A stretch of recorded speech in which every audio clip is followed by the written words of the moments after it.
وذكر فإن الذكرى تنفع المؤمنين.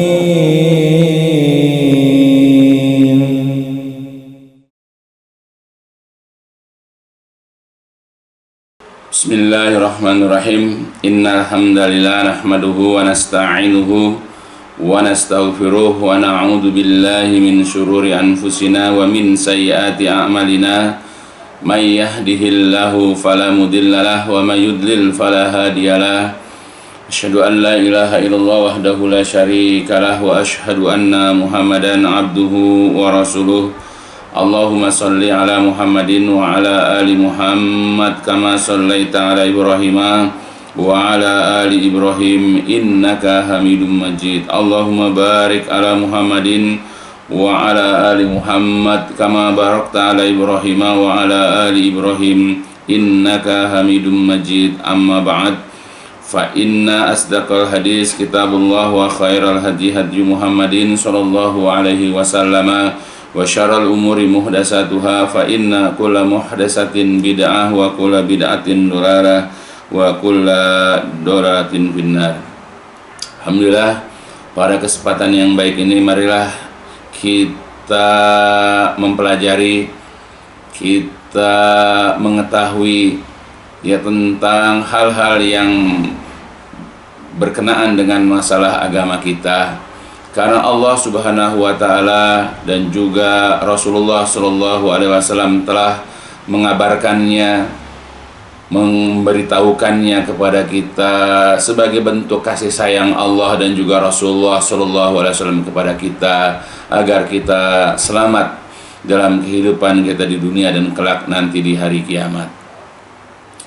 Sudah banyak ayat-ayat yang telah dijelaskan oleh Allah Jalla wa'ala, begitu juga hadis-hadis yang telah disampaikan oleh Rasulullah sallallahu alaihi wasallam kepada kita. Tinggal bagaimana kita itu mempelajarinya, memahaminya, dan mengamalkannya kalau itu perintah, dan meninggalkannya kalau itu adalah larangan. Karena sebagai seorang muslim yang baik, sebagai umat Nabi Muhammad SAW yang baik, maka hendaklah kita senantiasa mengetahui dan memahami apa yang Allah Jalla wa'ala dan juga Rasulullah SAW telah sampaikan kepada kita sebaik-baiknya, agar kita dapat melaksanakan segala hal yang diperintahkan oleh Allah dan juga Rasulullah SAW, atau kita meninggalkan hal-hal yang memang telah dilarang oleh Allah dan juga Rasulullah SAW. Nah, hal yang banyak dilakukan atau masih dilakukan oleh sebahagian kaum muslimin adalah kebiasaan mereka itu mengaku-ngaku itu bernasab kepada orang selain daripada ayah atau ibu mereka. Jadi mereka mengaku-ngaku bahwa ini adalah ayahnya, ini adalah ibunya, padahal mereka tahu itu bukan. Apakah karena orang yang diaku-aku itu adalah merupakan ayah atau ibu angkatnya? Atau mungkin hanya kenalannya, atau mungkin untuk menipu, mengecoh orang bahwa dia itu adalah anak seseorang yang terpandang dan seterusnya. Semua tergantung dari latar belakang orang yang mengaku-ngaku tersebut. Nah, biasanya mereka mengaku-ngaku ayah atau ibu orang lain dengan menanggalkan kedua orang tua kandungnya. Boleh jadi karena si anak itu tidak suka kepada kedua atau salah satu dari kedua orang tuanya.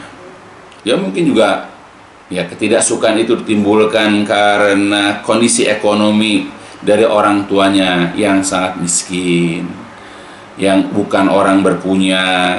Begitu juga kependidikan orang tuanya rendah sekali, tamatan SD atau bahkan tidak sekolah sama sekali karena hidup di kampung atau tinggal di kota tapi tidak pernah mengenyam bangku sekolah atau pendidikan.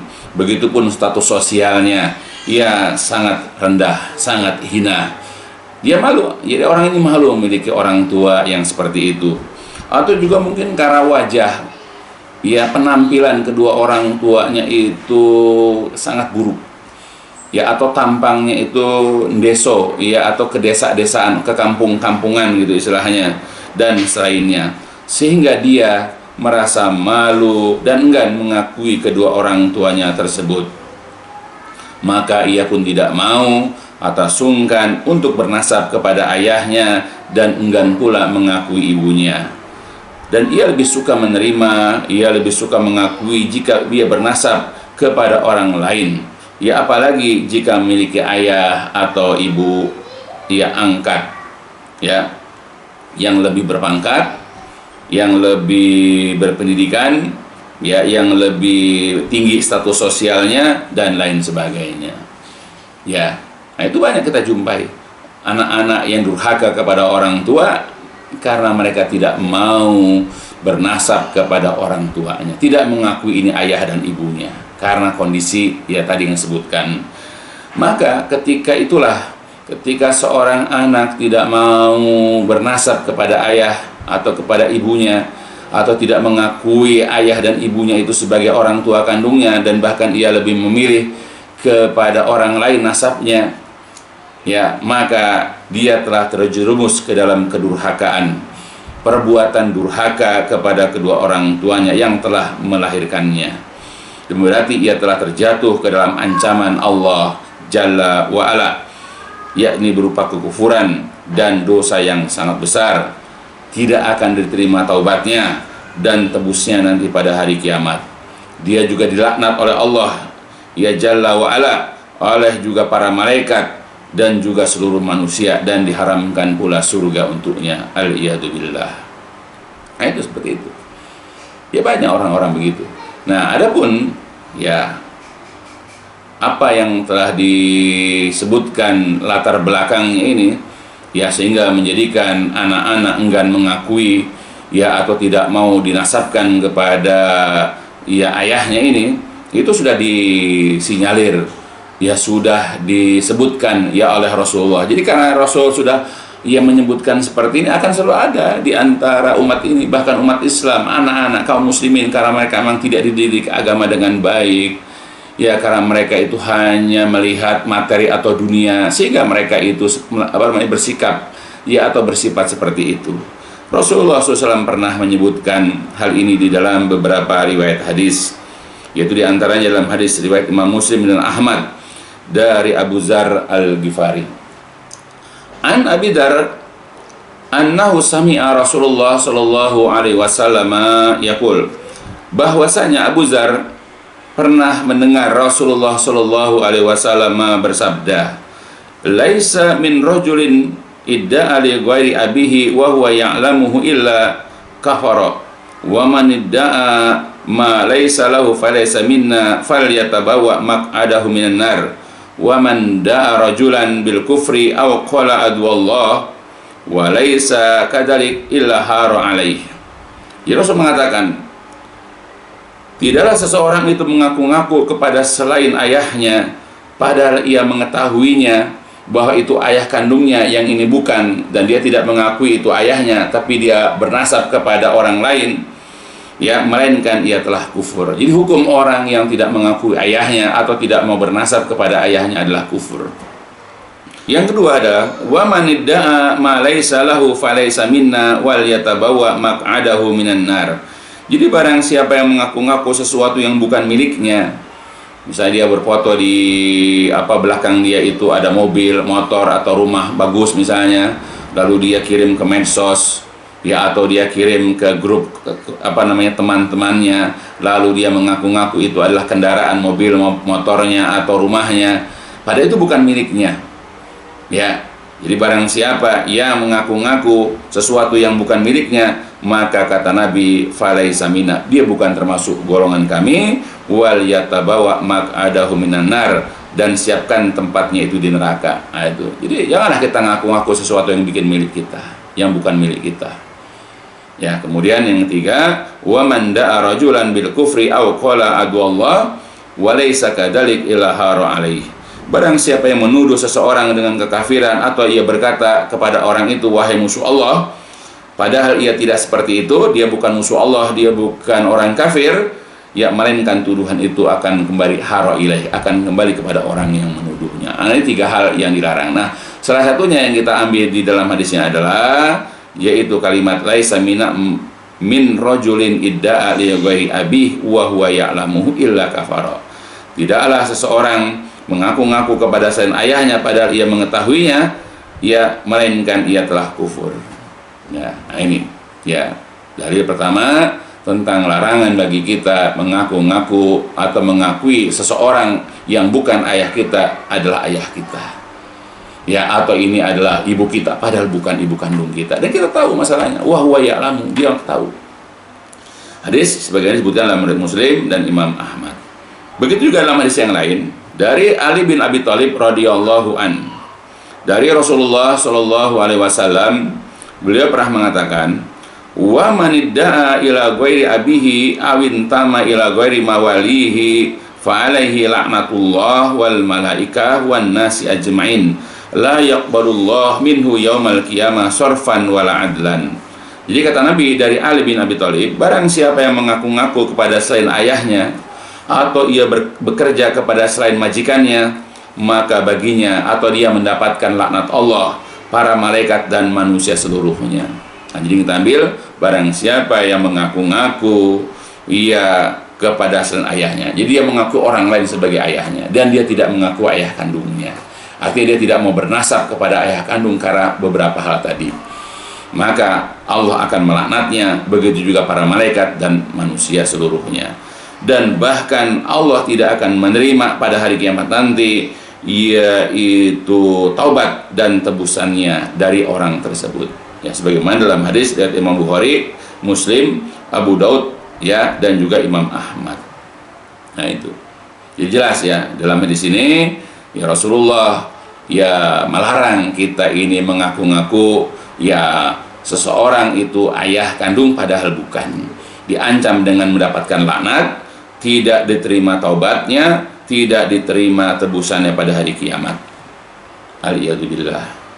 Hadis yang ketiga yang diriwayatkan dari Sa'ad bin Abi Waqqas radhiyallahu an, bahwasanya Nabi SAW pernah bersabda, man idda'a ila ghairi abihi wa huwa ya'lam annahu ghairu abihi fal jannah alaihi haram. Jadi man idda'a, barang siapa yang mengaku-ngaku ila ghairi abihi kepada selain ayahnya, wa huwa ya'lam, sedangkan dia dalam keadaan mengetahui itu bukan ayahnya, bahwa ayah kandungnya adalah si A, yang diakui itu adalah si B misalnya, maka kata Rasulullah fal jannah alaihi haram, maka surga itu haram baginya. Hadis dalam riwayat Imam Bukhari, kemudian Muslim, Abu Daud, Ibnu Majah dan Imam Ahmad. Ya, itu hadis yang ketiga. Hadis selanjutnya adalah dari Ibnu Abbas. Ya, an Ibnu Abbas radhiyallahu anhuma telah bersabda Rasulullah sallallahu alaihi wasallam, kata Rasulullah, man intasaba ila ghairi abihi aw tawalla ghairi mawalihi falaihi laknatullah wal malaikah wan nasi ajmain. Barang siapa yang bernasab kepada selain ayahnya atau seseorang itu mengabdi bekerja kepada selain majikannya, fa alaihi laknatullah, maka dia mendapatkan laknat Allah, para malaikat dan manusia seluruhnya. Hadis dalam riwayat Ibnu Majah. Nah, jadi sini jelas dilaknat oleh Allah, malaikat dan manusia seluruhnya. Begitupun dari Abu Hurairah, an Abi Hurairah radhiyallahu an, dari Nabi SAW, beliau bersabda, la targhabu an abaikum faman raghiba an abihi fahuwa kafara. Janganlah kalian sekali-kali membenci ayah-ayah kalian. Barang siapa yang membenci ayahnya, maka ia telah berbuat kufur. Hadis dalam riwayat Imam Bukhari dan juga Imam Muslim. Nah, jelas, janganlah kita benci ayah kita. Karena banyak orang benci ayahnya karena apa? Karena ayahnya itu ya ketika dia lahir, dia menikah lagi dengan wanita lain, sehingga dia dikompori sama ibu kandungnya untuk membenci ayahnya. Atau mungkin memang ini kesalahan ayahnya, ya dia itu ketika hidup dalam kondisi susah misalnya, dia meninggalkan ibunya sehingga dia dibesarkan oleh ibunya, lalu tumbuhlah kebencian kepada ayahnya sehingga dia tidak mau bernasab kepada ayahnya, ya gara-gara hal tersebut.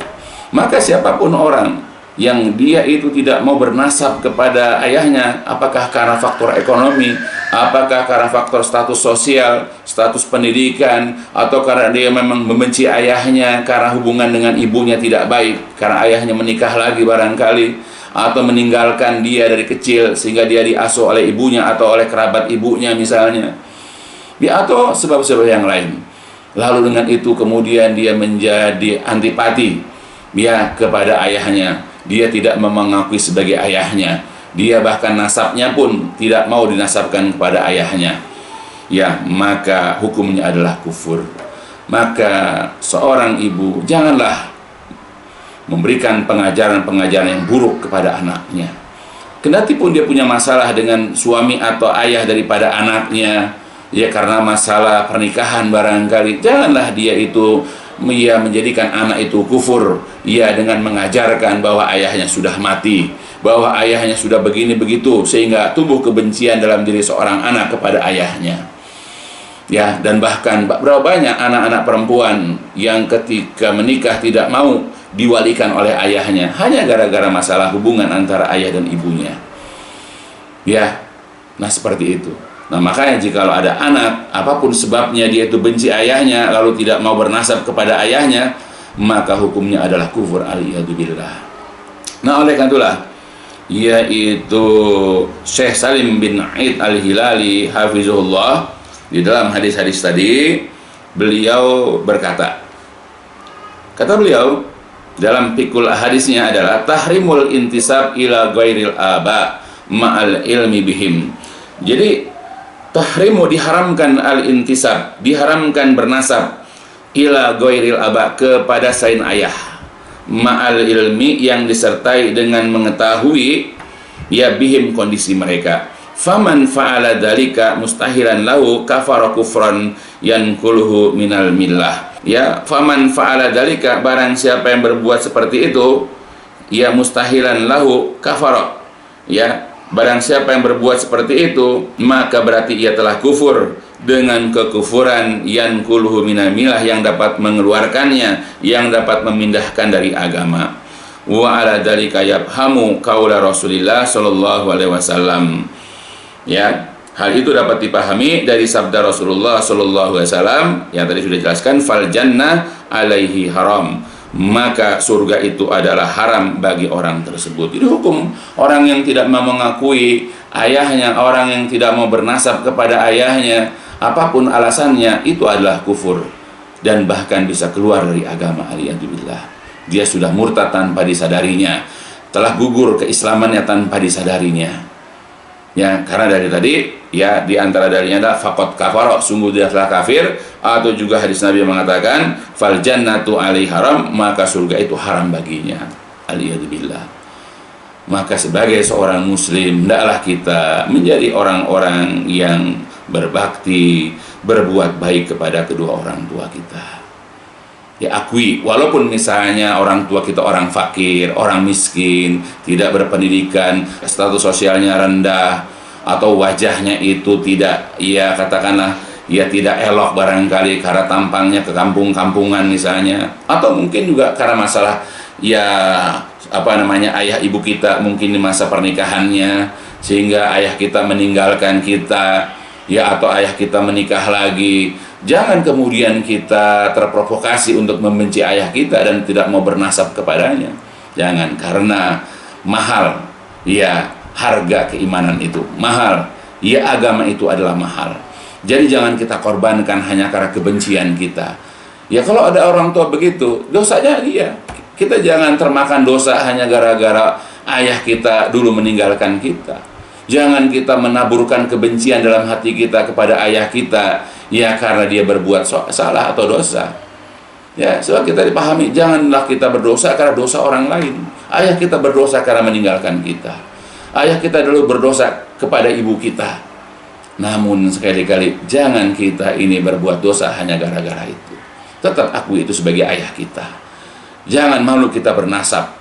Ya, bahkan para sahabat Nabi, bahkan Rasulullah sendiri bernasab kepada ayahnya yang kafir, Muhammad bin Abdullah sallallahu alaihi wasallam, Umar bin Al-Khattab juga orang kafir, dan tidak ada, ya, rasa malu riskan, mereka enggan ya untuk bernasab kepada ayah, karena ayah ya ayah, kita ya kita.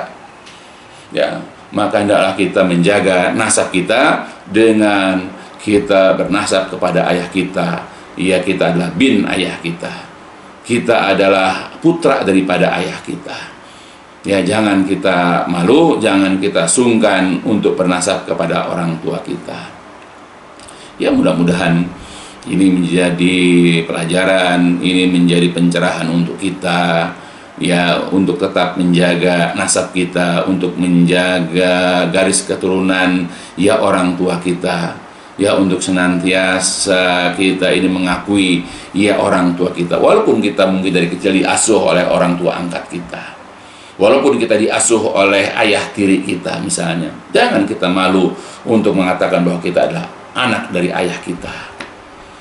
Ya, mudah-mudahan dipahami, dan dengan itulah kita terjaga, terpelihara ya dari dimasukkan ke dalam neraka, kita terpelihara dari laknat Allah, para malaikat dan seluruh manusia, kita terpelihara ya dari tertolaknya taubat ya ataupun tebusan kita dan seterusnya. Maka sekali lagi, jagalah nasab ya orang tua kita kepada kita, dan jangan malu untuk mengakui kita adalah putra dari ayah kita. Ya, mudah-mudahan bisa berfaedah khusus untuk saya, anak-anak saya, ya, dan juga seluruh jamaah daripada jamaah kaum muslimin. Dan dicukupkan sampai di sini, ditutup dengan walhamdulillahirabbil alamin. Subhanakallahumma wa bihamdika asyhadu an la ilaha illa anta astaghfiruka wa atubu ilaik. الدين النصيحة قلنا لمن يا رسول الله؟ قال لله ولكتابه ولرسوله ولأئمة المسلمين وعمتهم.